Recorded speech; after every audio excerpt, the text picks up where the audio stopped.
One of the biggest issues I see with most people that play golf is they don't have a consistent impact point. How do you create a consistent impact point? Well, repetition, repetition, repetition. You have to practice. The way that you could actually solidify where your impact point is and figure it out, take a wedge or something, or you could even take an iron, or, I don't recommend doing a wood or a driver, but take some sort of iron or wedge and practice basically chip and pitch shots. You don't have to hit anything when you do it. You could go to the range and just hit a bucket of balls doing the same thing. Don't take full swings. You wanna perfect that impact point. Most people's impact points are generally within about a 4 or 5 inch spacing down at the bottom of your swing.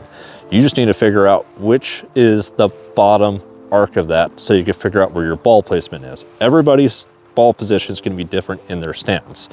When they say that you have to be perfectly off of the forward heel for your driver and stuff, that might be good for one person.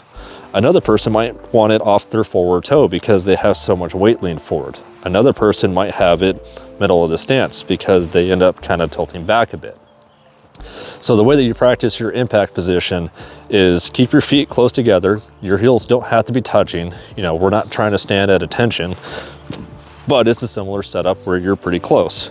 You can keep your feet a couple inches apart or perfectly together, choke down on said club, and just take chip shots. Practice focusing on a single spot on that mat or grass or whatever, and just keep consistently hitting over and over and over again.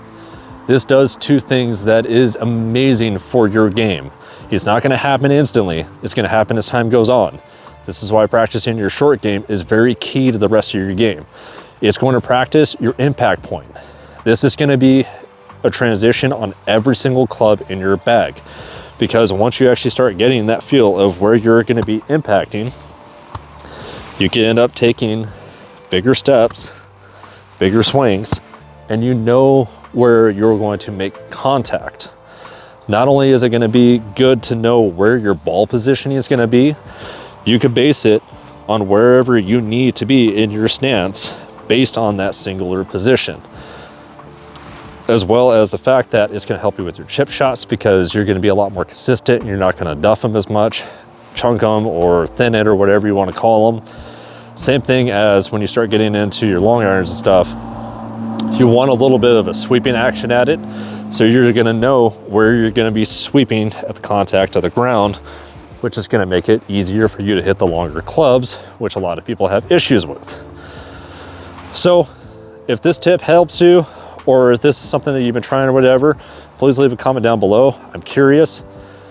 Again, golf is about simplifying everything and creating consistency, and consistency is only foundation is based on repetition and practice. So if you want to see content like this, please like and subscribe, follow me for more, keep it in the fairway. Have a good one.